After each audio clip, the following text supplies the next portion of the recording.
कि प्रशासन उसे हथियार सप्लाई करता है। जी हाँ, शासन प्रशासन के कुछ गद्दार लोग, जिनका पर्दाफाश बहुत जल्द होगा।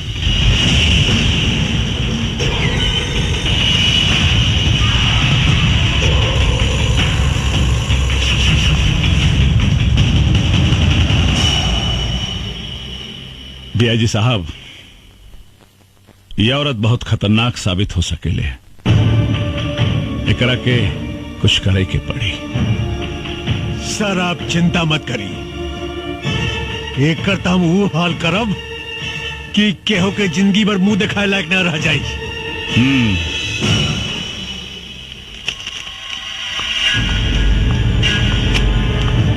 एक मंत्री से बात करने की तमीज नहीं है तुमको? तुमको उनके औकात का पता नहीं है? मुझे बहुत अच्छी तरह पता है सर उनकी औकात। जान पे आई तो चूहे की तरह बिल में घुसकर बैठ गए। यही है उनकी औकात। तुम्हें मालूम है वो तुम्हारा क्या कर सकते हैं? वर्दी उतरवा सकते हैं बस। और वर्दी का डर आप जैसे भड़ुओं को है, हमको नहीं। चिल्लाइए मत। आप जैसे गद्दार पुलिस ऑफिसर की वजह से पनपता है ये आतंक, होती है अराजकता। वरना पुलिस अपने पे आ जाए तो अपराधी अपराध करने के बारे में सोचने से पहले ही मूत देगा। तुम हद से ज्यादा बढ़ रही हो चित्रा। यही हद तो हमको बार बार रोकता है सर। वरना आप जैसे गद्दार पुलिस ऑफिसर खाकी की शान को खादी के जूतों तले रौंद कर उसकी गरिमा को धूल में मिला रहे हैं। तुम मुझ पर इल्जाम लगा रही हो। बिल्कुल सर। जब कोई पुलिस ऑफिसर ईमानदारी से काम करता है, अपने काम को अंजाम देता है, तो नेताओं के एक इशारे पे आप लोग या तो उसका ट्रांसफर करवा देते हैं और नहीं तो उसकी वर्दी उतरवा कर खूंटी पर टंगवा देते हैं। तुमको इस बात का अंदाजा है कि तुम किससे बात कर रही हो? जी हाँ, एक पुलिस ऑफिसर कम, दलाल ज्यादा हैं आप। उतरवा दूंगा तुम्हारी मैं वर्दी चित्रा। आप क्या उतरवाएंगे वर्दी को? अरे भाड़ में जाए ऐसी वर्दी जिसे पहनकर घुटन महसूस होती हो। इंतजार कीजिए, 48 घंटे में ये वर्दी आपके सामने होगी। लेकिन इसी 48 घंटे में मैं आपको दिखाऊंगी कि वर्दी की ताकत क्या होती है। लखिया को जिंदा मैं पकड़ कर लाऊंगी, ये मेरा वादा है। असली बाप के औलाद हैं तो भोला यादव को बचा कर दिखाओ।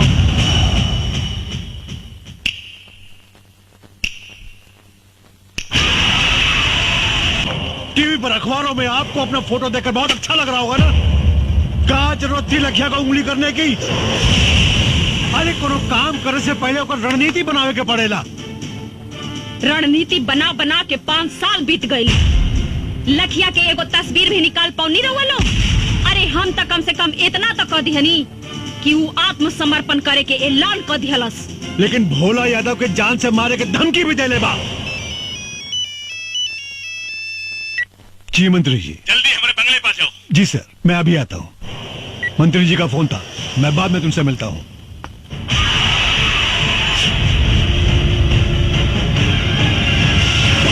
नेताजी शहर के पूरे दीवार पर लिखा गईल बा और पर्चा भी बटा गईल बा। 48 घंटा के अंदर लखिया रउआ के खत्म कर दी और फिर पुलिस में आत्मसमर्पण करी। हमारा बहुत डर लागत बा। घंटा उखाड़ी लखिया साला हमार। अरे उस साला के तो हम ऊ हाल करब कि जिंदगी में कभी सोचले भी ना होई। ओकर सारे का हाथ पैर काट के ओकरे पछवाड़े में बांस घुसेड़ दे। ओकर सारे के जियल मुहाल हो जाई।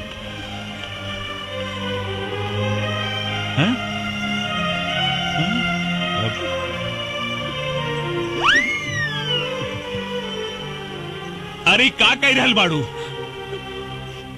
रउआ के जान के बड़ा खतरा बा। केला भगवान रउआ के रक्षा करी। हम ओकरा खातिर भगवान से मन्नत मांग ले बानी। चली हमरे साथे मंदिर चली। अरे पगला गेल बाड़ू का? अरे हम कोनो मुर्गी बकरा है जौन लखिया ससुराई और हमरा के काट के चल जाई। रउआ तो हमार कौनो बात ना माने ली। अरे हम पहले अपन बेटवा खो चुके, अब अपन मांग के सिंदूर ना खो सकेली। हे भगवान। नेताजी, भाभी जी जब कहते बानी तो चली चल के दर्शन कर ली मंदिर में। ठीक बा, चली आई। कहाँ जा रहा बानी सर? मंदिर। रउआ के 48 घंटा सुरक्षा में रहे के होगी। काहे? रउआ पर खतरा मंडरा रहल बा। कब तक रही खतरा? 2 दिन तक, सिर्फ 2 दिन। सीएम साहब से बात हो गई बा, पूरा इलाका के सील कर दिया गई बा। कमांडो फोर्स आ रहा बा, हेलीकॉप्टर से पूरा जंगल के सर्च कर जा रहा बा। अब वो लखिया के खात्मा 100% निश्चित बा सर। अब देखा रहुआ सर, हमरे मोतिहारी जिला के राहत के सांस मिली, राहत के। तो ठीक बा, रहुआ हमारे साथे मंदिर चली। हाँ, सरकार खाली 48 घंटा के बात बा, काहे जान जोखिम में डालत हई। कहीं तो फोन करके शंकर भगवान के यहीं बुला ली, यहीं दर्शन कर ली। का बकरा है तू रे? सरकार मतलब पंडित जी के घर में बुला लेता नहीं, पूजा पाठ यहीं जे कर ली। अब सर ये बिल्कुल ठीक कर रहा बा, बिल्कुल ठीक कर रहा बा। तो ठीक बा, पंडित जी को बुलाए ले, पूजा यही हो जाए। अरे बाप रे, अरे बाप रे बाप। का भइल? अरे हे रानी, ये देखा का छपल बा हो। का छपल बा? छपल बा दारू पिए से 500 आदमी बीमार, 300 का लीवर डैमेज और 200 का किडनी डैमेज। तो यही नाते तो हम कहेली कि दारू पियब छोड़ दी, बाकी आप हमार बात सुने ली कहा। अच्छा, और नहीं तो का। हाँ ठीक बा। बंद माई का बंद। हमारा दिमाग डिस्टर्ब हो गई, आज के बाद बंद बंद बंद बंद। हाँ? एकदम बंद बंद बंद। हम आवतनी। अरे ये हमारा रसगुल्ला, ये भोरे भोरे सच के का आवाज आता रू। हम मंदिर जाता नहीं। अच्छा, कितना दिन से मंदिर मस्जिद में जाके देवी देवता से मन्नत मांगत रहनी कि रउआ जौन दिन शराब पियब छोड़ दे, वो दिन हमार जिंदगी के सबसे खुशी के दिन हुई। अच्छा हाँ, और आज भगवान हमार सुन लेहलन। हम जाता नहीं। अरे नास पीटी, एक बात बताओ, तो के कहलस कि हम शराब पियब बंद कर देनी? हे भगवान, अब ही रउआ तो कहने की। का कहनी है? आज से बंद, आज से बंद। ये जानो, इधर आओ। हम ही ना कहनी है कि शराब पियब बंद, हम कहनी है इस साला कमीना अखबार घर में आई बंद। चल घर के अंदर। झलक दिखाए के मंदिर आ जात है, शराब पियब बंद।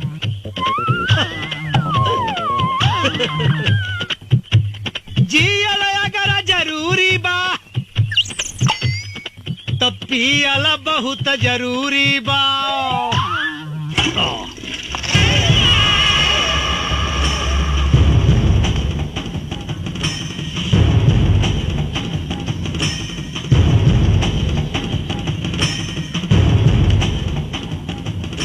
चित्रा सिंह जी, तोहरी नादानी की वजह से आज हमने की दिन देखे के पड़ रहल बा। अरे हमरा के तो पूरा विश्वास बा कि तोहार और लखिया के कोनो जरूर 60 गांठ बा। ई तो वक्ते बताई नेताजी कि केकर केकरा से 60 गांठ बा। लखिया कोनो चीन और अमेरिका से हथियार ना मंगावेला। ये तो आप लोगों का शासन प्रशासन ही इतना कमजोर है कि आप लोगों के हथियार से आप लोगों से ही लड़ रहा है। चित्रा, चिल्लाई मत, खाली जवाब दी। अगर लखिया पुलिस से टक्कर ले रहल बा तो ओकरा पास हथियार आवेला कहां से? तुम्हारे कहने का मतलब है कि प्रशासन उसे हथियार सप्लाई करता है? जी हाँ, शासन प्रशासन के कुछ गद्दार लोग जिनका पर्दाफाश बहुत जल्द होगा।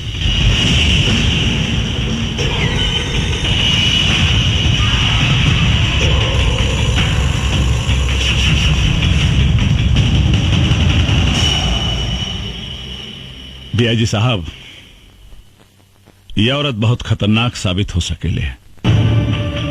एकरा के कुछ करे के पड़ी।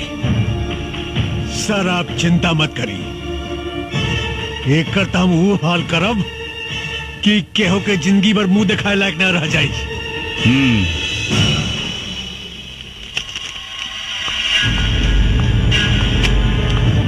एक मंत्री से बात करने की तमीज नहीं है तुमको उनके औकात का पता नहीं है। मुझे बहुत अच्छी तरह पता है सर उनकी औकात। जान पे आई तो चूहे की तरह बिल में घुसकर बैठ गए।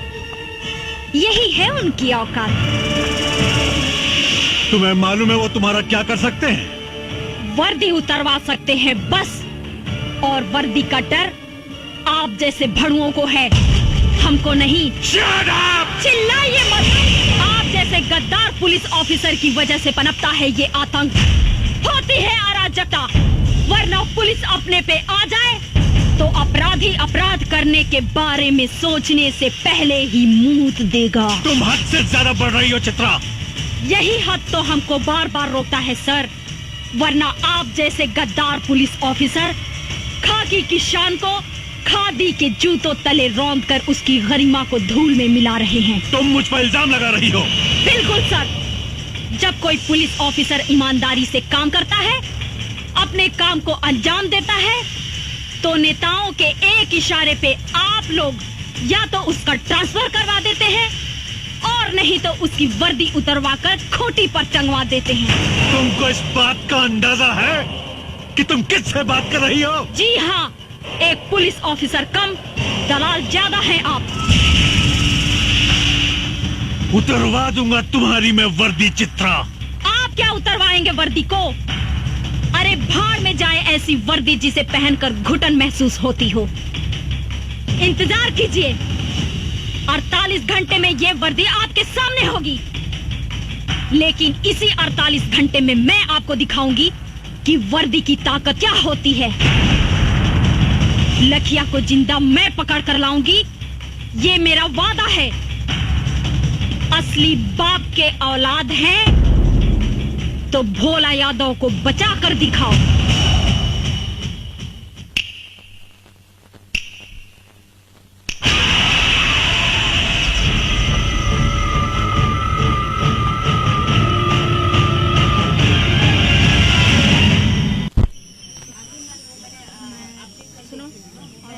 अच्छा कैमरे की लेंस सारा सही से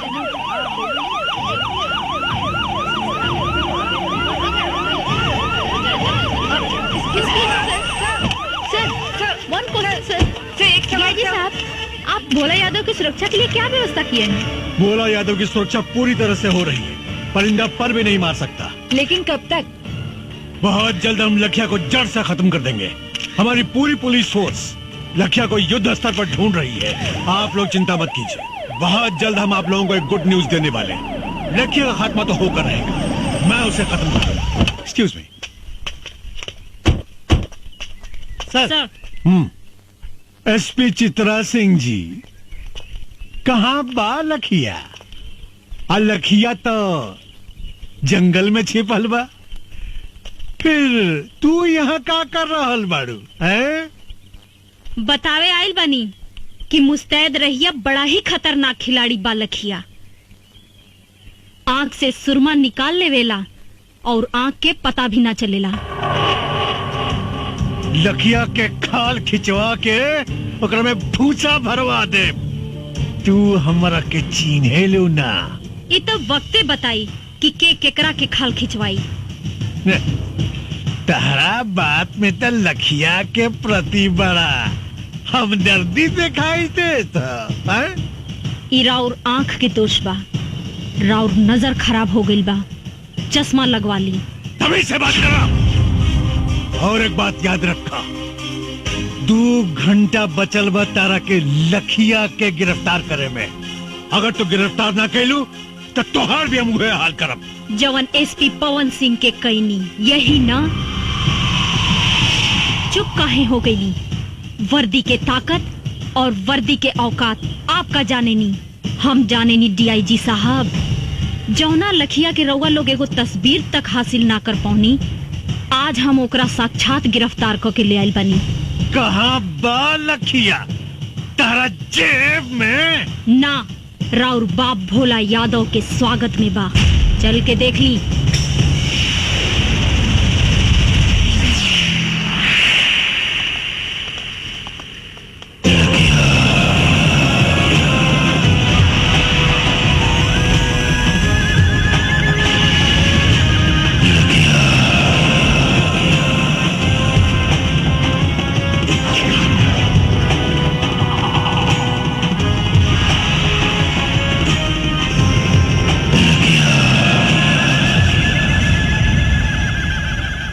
आइए सर, आइए, स्वागत है आपका।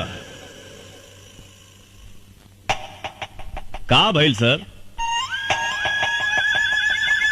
हमके जिंदा देख के करंट लाग गइल का? देर मत सोची, हम ही हैं पवन सिंह उर्फ लखिया। पवन सिंह को लखिया बनाने में सबसे बड़ा योगदान आप ही का है। अच्छा अच्छा, तत्ते ही हमें लखिया के आड़ में आतंक फैलावे वाला देशद्रोही पवन सिंह। देशद्रोही तते हमें जवानी वर्दी पहिर के देश के साथ गद्दारी कर रहा हूं। बड़े पूछ अपना आत्मा से, पूछ अपना जमीर से, पूछ कि देशद्रोही ते हमें बाकी हम।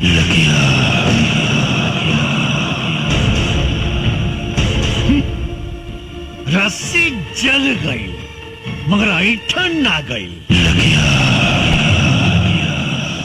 अगर तोरा भोला यादव के भड़ुआ गिरी ही करे के रहे तई वर्दी उतार के करते। पवन सिंह चिल्लाओ मत, वरना सारा कहानी 1 सेकंड में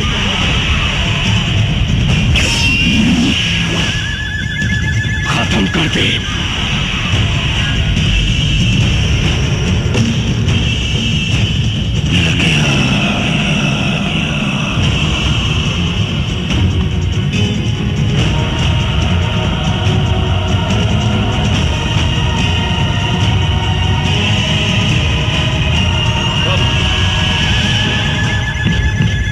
साला खाकी पहिर के गांधी जी के अपमान कर रहा बड़े, और ये साला खाकी पहिर के पुलिस के अपमान कर रहा बा। पवन सिंह, ये बंदर लेखा गुलाटी मारल बंद कर और अपना आदमी से कहा कि हथियार फेंक दे, नहीं तो तू सब लगन के मौत आज सुनिश्चित बा।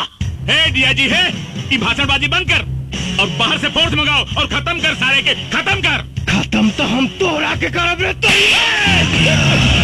संसद में बैठ के देश के सौदा कर रहा हूं। रुक जा पवन सिंह, नहीं तो गोली मार दे। अरे तो मुंह का दिखाता है, मार गोली, मार। शेरनी के दूध पियले बानी, पवन सिंह के मारे ला करेजा चाहिए। भोला यादव के कुत्ता ओकर फेंकल रोटी खाए वाला साला हमरा के का गोली मारी।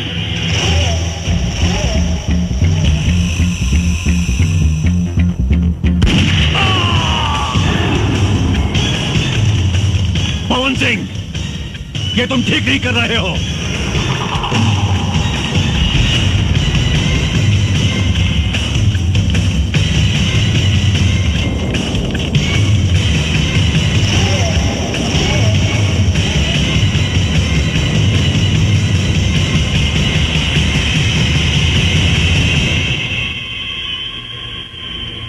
एसपी पवन साहब, आप ही लखिया हैं? हाँ, हम ही हैं लखिया। पर हमरा पर गोली चलावे से पहले अपना आत्मा से पूछ ली सभे कि जेकरा पर वो असम्बली गोली चलावे जा रहल बानी ओका सचमुच के एक मुजरिम लखिया हो या वर्दी के इज्जत रखे वाला एसपी पवन सिंह। अगर मेरी खुशियों में ही तुम सबकी खुशी। तू एक ठोकर मार, मुझे बर्बाद कर जा।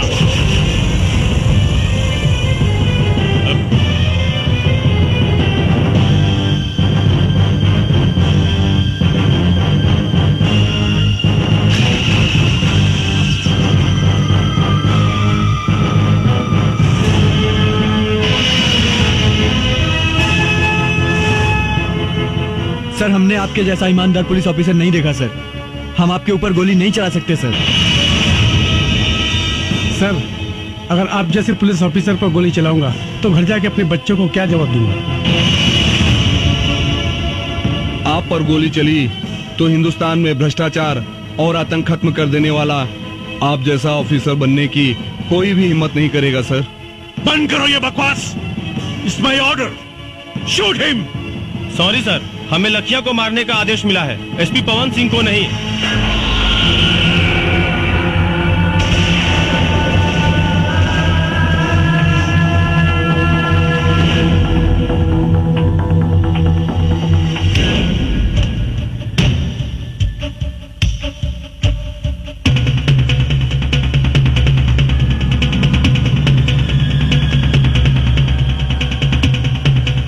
चाही तो एक साथ सारा मैगजीन तुम्हारा खोपड़ी में डाल दी।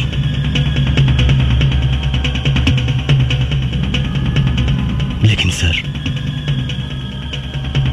आपकी मौत समस्या का समाधान नहीं। समस्या है भ्रष्टाचार, आतंक, और इसे हम पुलिस वाले ही खत्म करेंगे।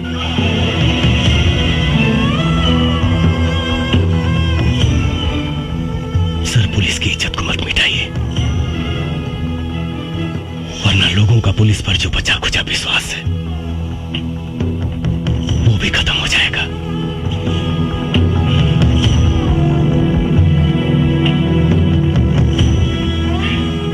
आपकी आने वाली पीढ़ी थूकेगी आप पर। सर, मैं ही अकेला भारत मां का बेटा नहीं हूं। भी उसी मां की कोख से जन्म लिए हैं। फिर आपका खून काला कैसे हो गया सर? बचा लीजिए इस वर्दी की गरिमा को, प्लीज। बस बस, मुझे अब और शर्मिंदा मत करो। इस हरामजादे नेता के हराम की कमाई खा खा कर मेरी आंखों पर पट्टी पड़ गया था। आज तुमने मेरी आंखें खोल दी, मेरे ज़मीर को जगा दिया है तुमने। मेरा दिल आज तुम्हें सैल्यूट करने को कह रहा है। आज सैल्यूट यू। मैं भूल गया था कि मैं भी एक देश का सिपाही हूं। ऐसे भ्रष्ट नेता जो देश को खा खा कर बर्बाद कर रहे हैं, आखिर नुकसान तो हमारा ही है ना। पवन, मैं इस वर्दी की कसम खाकर कहता हूं कि चाहे अंजाम जो कुछ भी हो, आज के बाद सिर्फ और सिर्फ मैं इंसाफ के लिए लड़ूंगा। वाह वाह वाह वाह, आपस में बड़ा भाईचारा फूट रहा बा। ए डीआईजी, मत भूल, तोर औकात एक होम गार्ड के भी ना रहल। तोरा के डीआईजी हम बनौली। हम अगर हम तोरा के बना सकीला ना तो तोरा के मिटा भी सकीला। हमारा से गद्दारी तोरा के बहुत भारी पड़ी।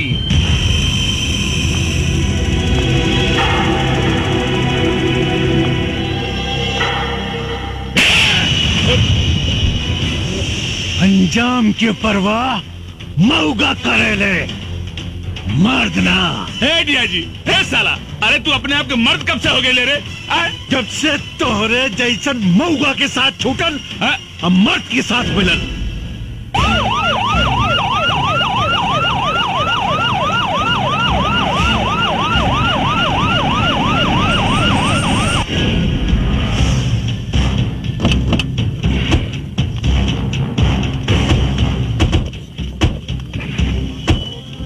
पवन, बहुत अच्छा हो गई। सीएम साहब खुद आ गए। आज पूरा देश लाइव देखी कि देश के भ्रष्ट नेता कैसे देश के सौदा करेले।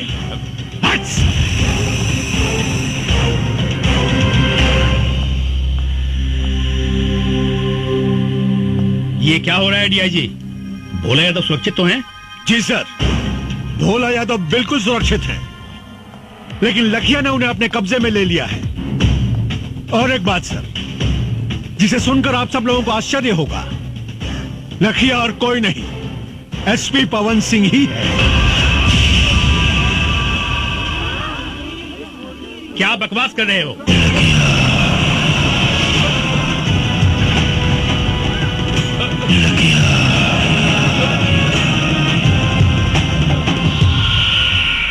बकवास ना सीएम साहब, ये सच्चाई है। जी हाँ सर, भोला यादव के कहने पर ही मैंने थाना लुटवाने का नाटक किया। पवन सिंह की गाड़ी में मैंने ही पैसे रखवाए। पवन सिंह निर्दोष है सर, बल्कि सच्चाई तो यह है कि इन सारे गुनाहों की जड़ ये भोला यादव है। सारे घर कहानी तो हम कब के खत्म कर दिले रहती, लेकिन हम के वो दिन के इंतजार रहे कि अगर सच्चाई पूरा देश देखे। पर नक्सल बनकर तुमने जो अपराध किया है उसका क्या? नक्सलवाद समाज की पैदावार नहीं है सर, राजनीति की पैदावार है। और ये भोला यादव इस प्रदेश का सबसे बड़ा हथियार माफिया है। मेरे पास हथियार आया कहां से? 5 साल तक लड़ाई लड़ता रहा, सिर्फ यहाँ के नेताओं से हथियार खरीद कर। झूठ बोल रहा है सीएम साहब, ये हमको फंसाना चाहता है। अरे भगोड़ा है, जेल तोड़ के भागा हुआ है।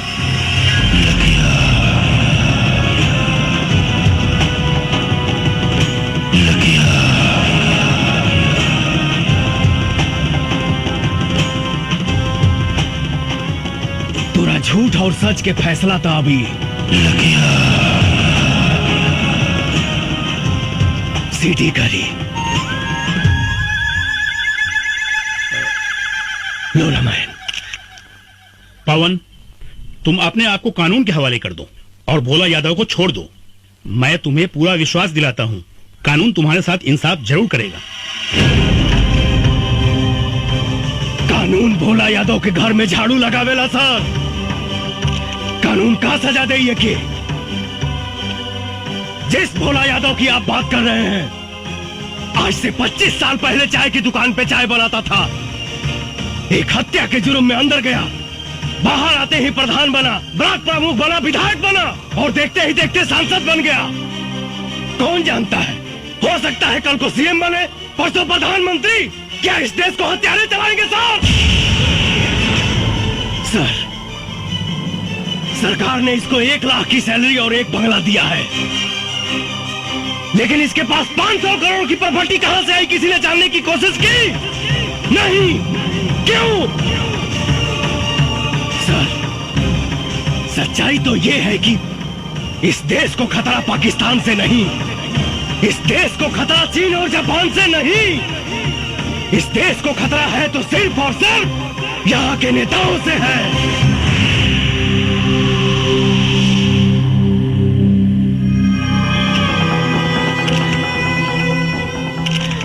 सर, मैं निर्दोष हूं, कचरा साफ करने आया था, लेकिन इन लोगों ने मुझे मजबूत करने के बजाय मेरा हाथ ही काट दिया। बचा लीजिए सर, इस देश को अंधकार की ओर जाने से बचा लीजिए।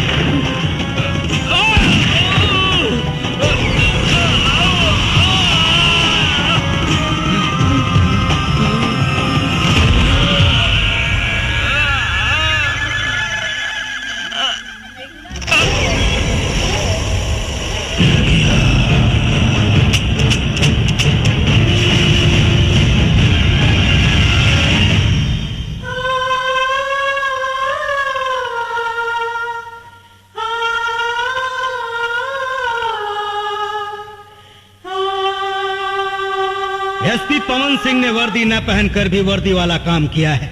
उन्होंने जो कुछ भी किया वो देश और समाज के हित में था। इसलिए अदालत एसपी